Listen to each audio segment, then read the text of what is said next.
Dieu des armées, nous recommandons ces temps entre tes saintes mains, Papa.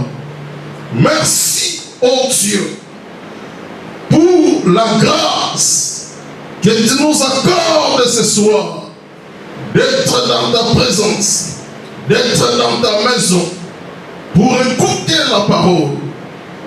Dieu des armées, je recommande ce message entre tes saintes mains.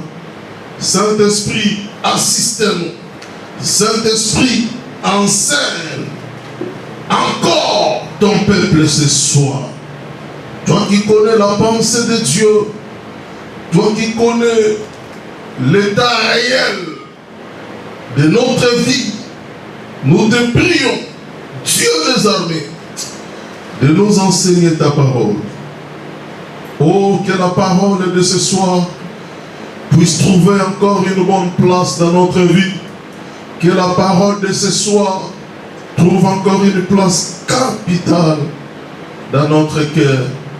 Que cette parole puisse nous pousser d'aller de l'avant, d'avancer en profondeur avec Dieu. Au nom de Jésus, que nous disons tous Amen. Amen. Amen. Acclamons le Seigneur, acclamons notre Dieu, acclamons notre Dieu, acclamons notre Dieu. Alléluia. Alléluia. Que Dieu vous bénisse, peuple de Dieu, pour votre participation, pour votre présence dans les cultes de ce soir, dans les cultes d'aujourd'hui. Oh bien-aimé, la Bible déclare que 2 ou 3 sont réunis à son nom. Il est au milieu d'eux. C'est-à-dire, le Seigneur est présent dans ces lieux. Dieu est présent au milieu de nous pour nous assister du début jusqu'à la fin de ce culte. Ramenons nos pensées dans ces lieux parce que, bien aimé, ce soir, Dieu veut opérer encore un miracle nouveau dans notre vie. Ce soir, Dieu veut encore nous communiquer sa pensée. Ce soir, Dieu veut nous toucher d'une manière particulière. Bien aimé, ce soir, Dieu nous visite particulièrement. Oh, nous avons l'intérêt, bien aimé, de nous concentrer. Parce que ce soir, nous sommes venus non pour rencontrer un homme. Ce soir, nous sommes venus pour rencontrer le Maître, pour rencontrer le Seigneur, pour rencontrer, oh, celui qui a le pouvoir de donner, soit de doter la vie. Oh, cet homme s'appelle bien Jésus-Christ, le créateur du ciel et de la terre, le Dieu puissant, le Dieu incomparable, le Dieu vivant, le Dieu, oh, qui ne se fatigue point, le Dieu, oh, capable de tout. Tout ce que nous avons comme problème, tout ce que nous avons comme maladie, tout ce que nous avons comme difficulté, il y a un Dieu qui nous a fait rendez-vous, qui nous a conviés dans sa présence ce soir. Ce Dieu-là, oh, les Hébreux l'avaient appelé, oh, Jéhovah Rapha. Il est le guérisseur de toutes nos maladies et de toutes nos infirmités. Il est là présent, oh, pour nous visiter encore. Depuis le dimanche dernier, nous sommes en train de parler sur l'impact de l'alliance avec Dieu. L'impact de l'alliance avec Dieu. C'est le thème que nous sommes en train de développer depuis le dimanche dernier. Bien-aimés dans le Seigneur, nous parlons de cet impact, oh, de l'alliance avec Dieu. L'alliance avec Dieu a un impact. L'alliance avec Dieu, oh, bien-aimé, ne passe pas d'une manière inaperçue. L'alliance avec Dieu a l'impact. Si, bien-aimé, nous reconnaissons l'autorité, l'impact, la puissance, le pouvoir de quelque chose, c'est que la chose en question a la capacité de changer notre vie, de transformer notre vie. Lorsque nous reconnaissons le pouvoir, la capacité, l'impact de quelque chose, c'est que cela peut influencer notre vie en bien, c'est que cela peut apporter du secours, quelque chose qui manque dans une vie. Bien aimé, l'impact de l'alliance avec Dieu. Dans l'introduction, le dimanche dernier, j'avais dit, le mot alliance vient du grec diatheke, qui signifie tout simplement un arrangement, un pacte, un accord ou une disposition. Selon le terme grec diatheke, défini par alliance en français. L'alliance c'est un accord. L'alliance c'est un arrangement. L'alliance, c'est une disposition ou un pacte. Un pacte qu'on a fait avec Dieu. Un arrangement qu'on a fait avec Dieu. Et le terme hébreu pour parler de l'alliance veut tout simplement dire amitié ou engagement. Et bien aimé, je vous ai dit, lorsque nous parlons de l'alliance, il y a deux niveaux de l'alliance. J'avais dit, dans le premier niveau, il y a l'alliance entre l'homme et son frère. Il y a l'alliance entre l'homme et son prochain. Ça, c'est le premier niveau de l'alliance. Et nous allons voir, on avait vu ça dans 1 Samuel, chapitre 23, le verset 15 jusqu'au verset 18. Là où David avait fait l'alliance avec Jonathan. Jonathan, le fils du roi Saül, le prince d'Israël. Mais les deux hommes, avaient fait une alliance. Et je vous ai dit, dans 2 Samuel chapitre 9, quand bien même Jonathan était décédé pendant la guerre, mais David, une fois arrivé à la royauté, il s'est souvenu de cette alliance qu'il avait fait avec Jonathan. Au nom de cette alliance, David était venu au secours de Mephibosheth, le fils de Jonathan, qui habitait à Lo-Debar dans la maison de Makir. Tout ça, c'est pour vous montrer l'impact de l'alliance. Et bien aimé, le deuxième niveau de l'alliance, c'est l'alliance entre l'homme et son Dieu. L'alliance entre l'homme et son Dieu, c'est le second niveau de l'alliance. Et je vous ai dit à quoi vraiment sert l'alliance. J'avais dit l'alliance, c'est la condition pour être en relation avec Dieu. L'alliance, et je vous ai dit aussi, l'alliance, lorsque cela est établi, c'est dans l'objectif de régler des relations qui existent entre les humains, des relations qui existent entre l'homme et Dieu. Jonathan, quand il a fait l'alliance avec David, il était là pour protéger David, il était là pour donner des informations à David.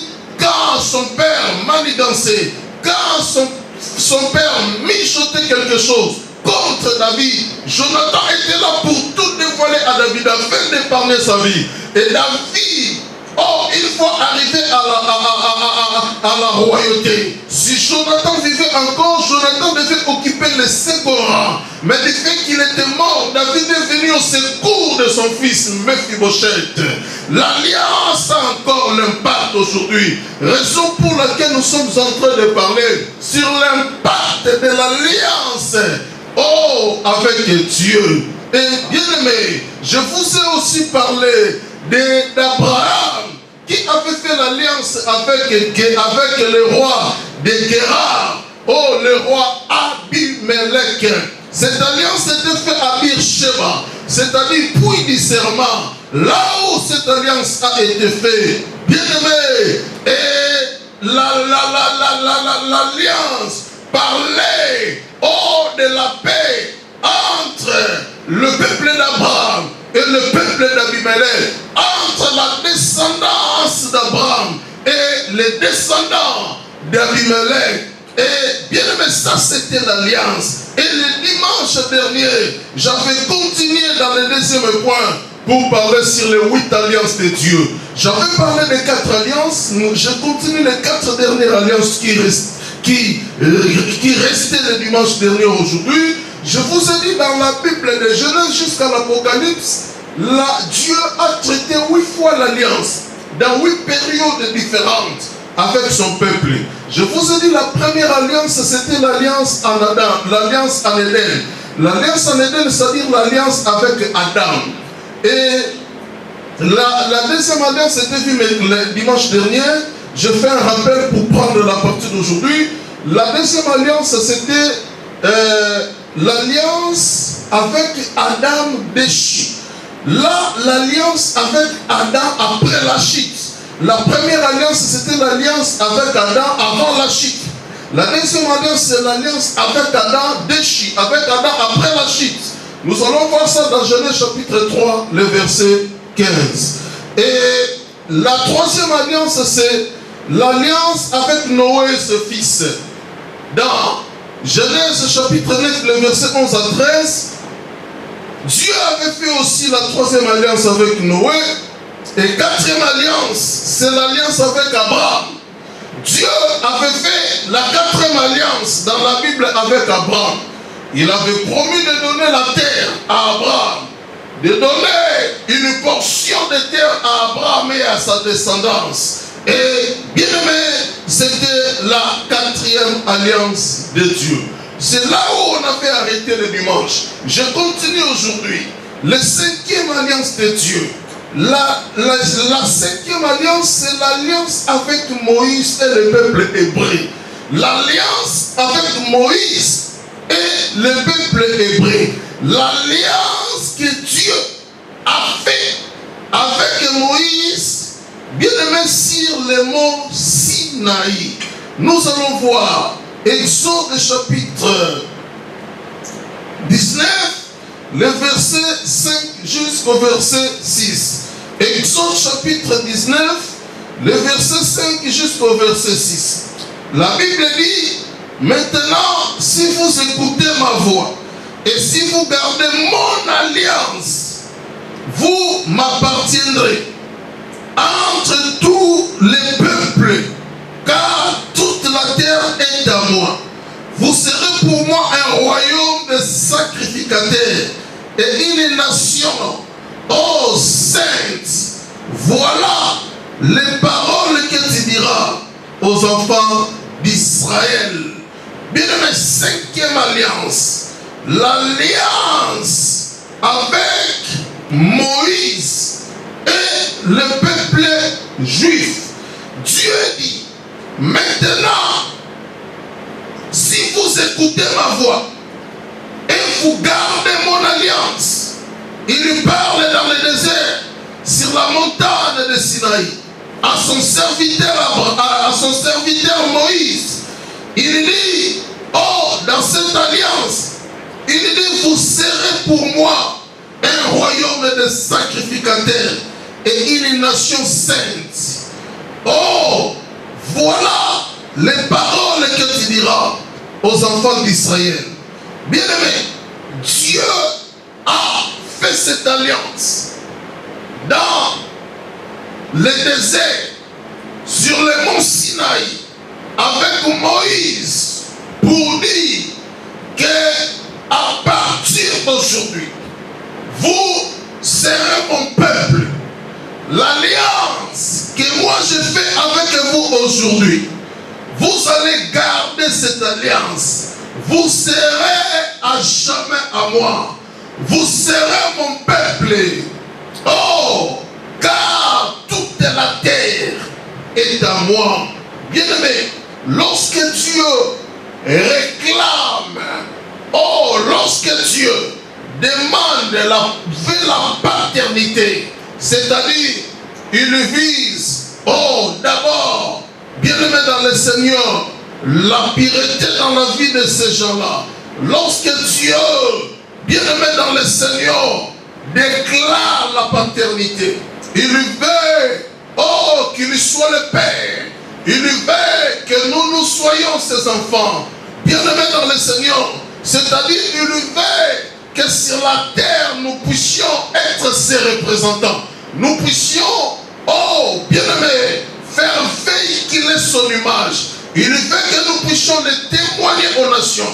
Il veut que nous puissions les témoigner aux quatre coins, oh, de l'humanité. Bien-aimé, l'alliance de Dieu, oh, avec Moïse. Bien-aimé, et nous allons voir plus tard, il avait donné les 10 commandements. Oh, bien-aimé dans le Seigneur, Dieu avait donné les 10 commandements pour que le peuple, dans Exode chapitre 20, au nom de cette alliance du Sinaï, cette alliance avait conduit Dieu à donner les 10 commandements au peuple de Dieu. Les enfants d'Israël devaient observer ces 10 commandements. Les enfants d'Israël devaient pratiquer ces 10 commandements. Les enfants d'Israël devaient vivre pour Dieu. Leur vie était mise à part pour Dieu. Dans cette alliance, oh bien-aimé, il a interpellé le peuple d'Israël. Ils n'ont pas droit de déraper. Ils n'ont pas droit d'aller ailleurs parce qu'ils appartiennent à lui. Ils sont son peuple. Ils sont pour lui. Ils devaient vivre pour lui. Et plus loin, bien-aimé, l'apôtre Paul a dit, aujourd'hui si moi je vis, ce n'est plus moi qui vis, mais c'est Christ qui vit à moi. Comment un homme qui avait, oh, bien-aimé dans le Seigneur, la même nature que nous, pouvait faire une telle déclaration? Parce que dans sa vie, oh, c'est la parole qui influençait sa vie. C'est le Saint-Esprit qui influençait sa vie. C'est Dieu qui influençait sa vie. C'est la parole de Dieu qui avait la première place dans sa vie. Ça, c'est l'alliance que Dieu a fait avec son peuple. Oh, le peuple hébreu. L'alliance avec Moïse et le peuple hébreu. Oh, sur le mont Sinaï, il voulait la pureté. Il voulait que ce peuple puisse les représenter dans des nations. Parler même de lui. Oh, que ce peuple soit à lui. Bien-aimé, c'est ce que Dieu veut aujourd'hui. Oh, dans notre vie. 6e alliance, bien-aimé. Dieu dans la Bible, l'alliance avec Israël au sujet de son pays. L'alliance avec Israël. Et nous allons voir Deutéronome chapitre 30, le verset 5. L'alliance avec Israël. Deutéronome chapitre 30, je vais lire un seul verset, je vais lire le verset 5. Deutéronome chapitre 30, le verset 5. La Bible dit, l'Éternel ton Dieu te ramènera dans le pays que tu possédais, dans le pays que possédaient tes pères, et tu les posséderas. Il te fera du bien et te rendra plus nombreux que tes pères. L'Éternel ton Dieu circoncira ton cœur et le cœur de ta postérité, et tu amèneras, tu aimeras l'Éternel ton Dieu de tout ton cœur, de toute ton âme, afin que tu vives. 6e alliance, l'alliance avec Israël. Bien aimé, avec Israël, l'alliance que Dieu avait fait avec Israël, cette alliance, bien aimé, c'est résumé en ces termes. Dieu avait donné une possession définitive du pays.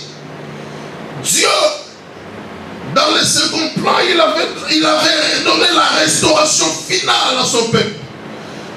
Troisième chose, Dieu voulait la conversion totale de son peuple.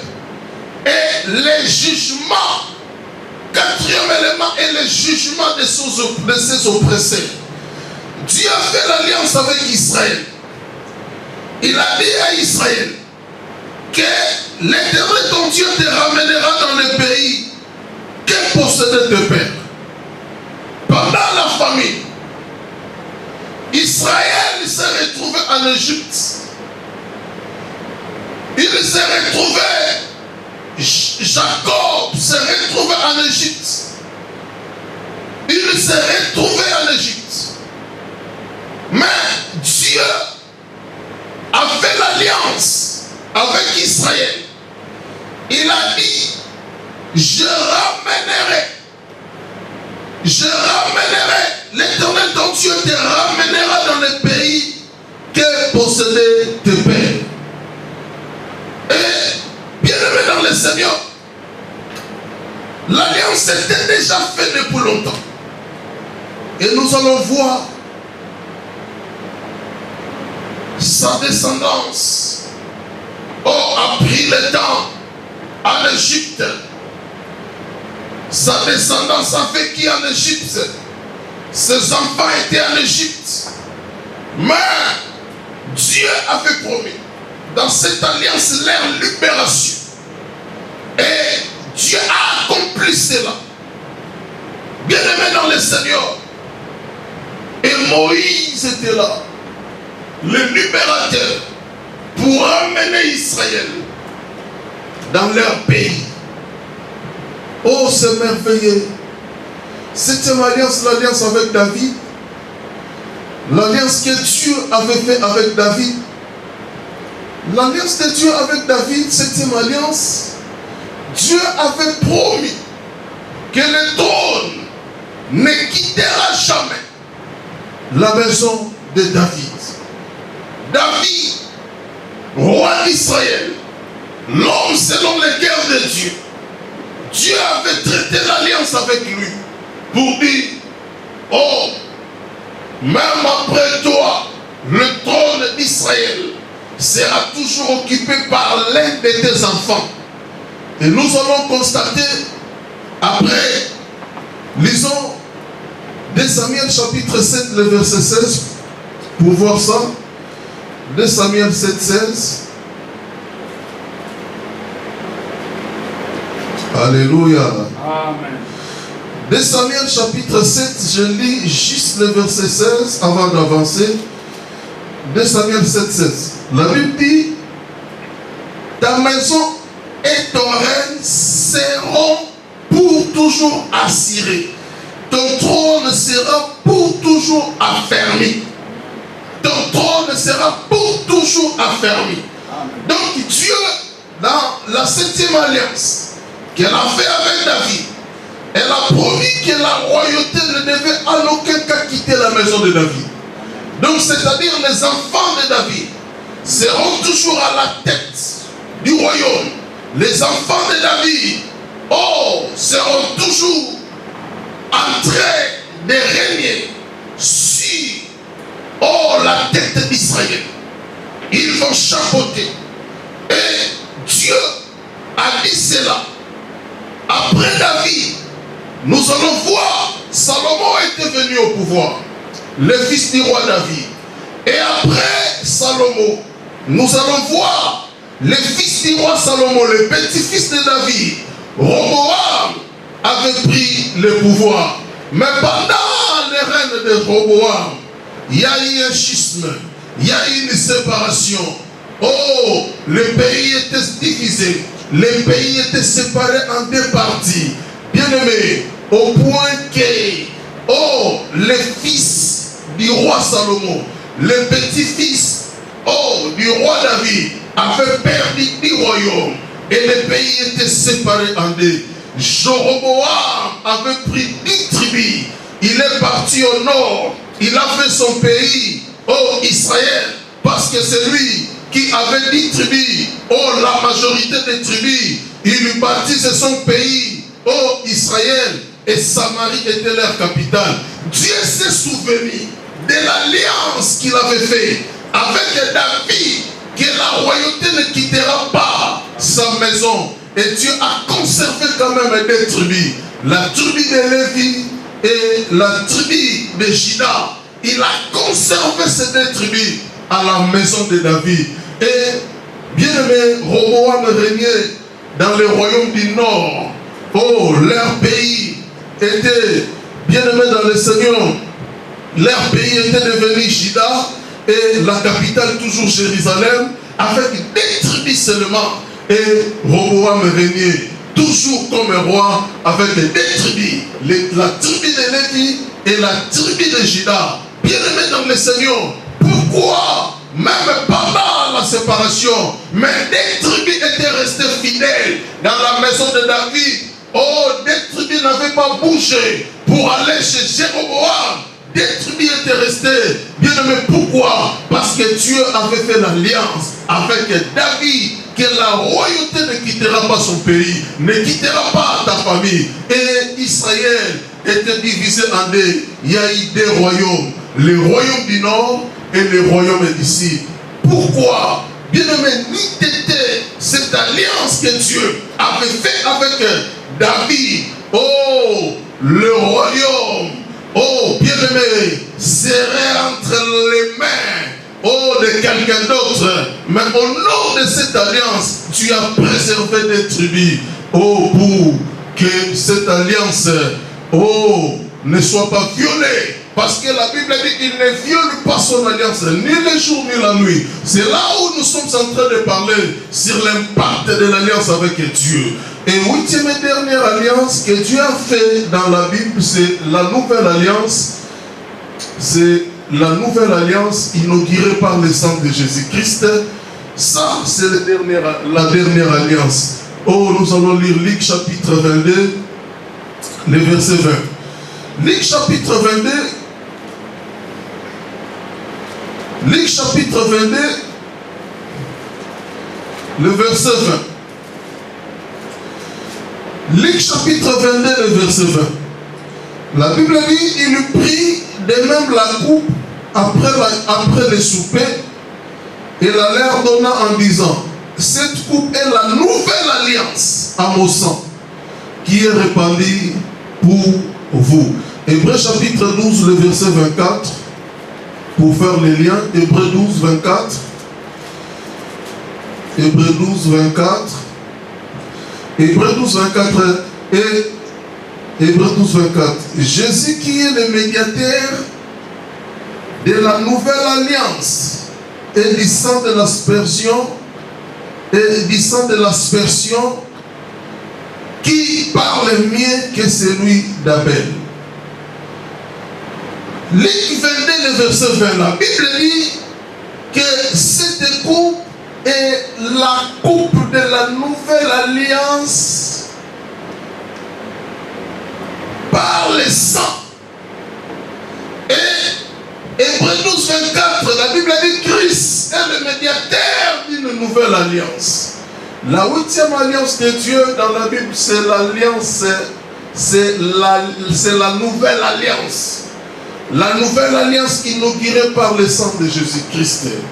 Oh, bien-aimé, Jésus, en mourant sur la croix, c'était une alliance qu'il a fait avec l'humanité.